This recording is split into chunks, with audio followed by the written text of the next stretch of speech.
আজ আমি রান্না করেছি রূপচাঁদ মাছ। নাম যতটা মিষ্টি, রূপচাঁদ খেতেও কিন্তু ততটাই সুস্বাদু। লবণ, হলুদ আর লেবু দিয়ে মাছগুলোকে মাখিয়ে রেখে দিয়েছিলাম। কড়াইতে তেল গরম করে মাছগুলো একে একে ছেড়ে দিলাম।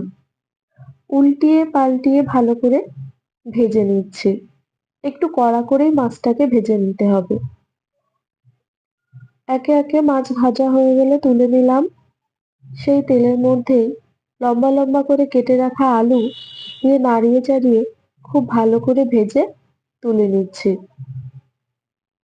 তেলের মধ্যে দিয়ে দিলাম তেজপাতা, শুকনো লঙ্কা, জিরে, লবঙ্গ আর জয়িত্রী।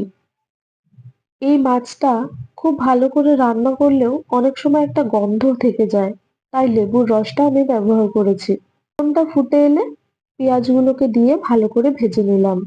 যখন বেরেস্তার মতন সুন্দর ভাজা হয়ে গেছে, লাল রং ধরে গেছে, তাতে দিয়ে দিলাম আদা, রসুন আর অতি সামান্য পরিমাণে পেঁয়াজ বাটা।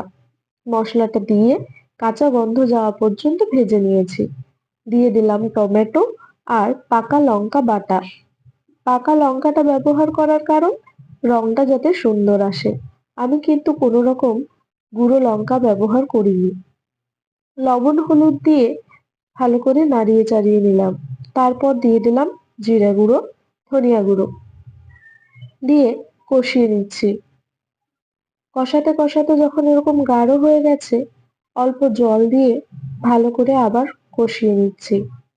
কষাতে কষাতে যখন তেল ছাড়তে শুরু করলো, তখন এর মধ্যে দিয়ে দিলাম গরম জল। গরম জল ব্যবহার করলে তরকারির স্বাদটা কিন্তু অনেকটাই বেড়ে যায়। যখন এইভাবে ফুটতে শুরু করেছে, উপর থেকে দিয়ে দিলাম মাছ ভাজা আর আলু। মাছ ও আলু ভাজা দিয়ে ভালো করে মিশিয়ে নিয়ে আবার ঢাকা দিয়ে রেখে দেব কিছুক্ষণের জন্য, যাতে মশলাটা সম্পূর্ণ মাছের ভিতরে ঢুকতে পারে। এরপর ঢাকনা খুলে নিয়ে নাড়িয়ে নিচ্ছি। রান্নাটা আমার প্রায় হয়েই এসেছে। দিয়ে দিলাম বাড়ি বানানো গরম মশলা আর ধনিয়া পাতা কুচি দিয়ে আবার চাপা দিয়ে হতে দেবো কিছুক্ষণের জন্য। এবার নামিয়ে পরিবেশন করলেই হলো।